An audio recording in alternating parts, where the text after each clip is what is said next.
மாயா தனு, மாயையின் காரியத்தால் வரக்கூடிய உடம்பு. உடம்பு எதனால வந்தது? மாயையின் காரியத்தால வந்தது.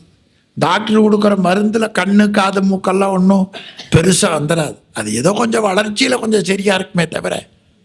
ஆனாலும் நமக்கு பயம். உடனே ஹாஸ்பிட்டல் போய் செக் பண்ணீங்களா, ஸ்கேன் எடுத்தீங்களா, காது சரியா வந்திருக்கா, கல் சரியா வந்திருக்கா. கடைசியில சொல்லுவாங்க, நாங்க என்ன பண்ண முடியும், எங்களுக்கே தெரியலன்னு. அதை தெரியுது, ஸ்கேன் தானே சொல்லுது, இவையெல்லாம் சொல்றாங்க.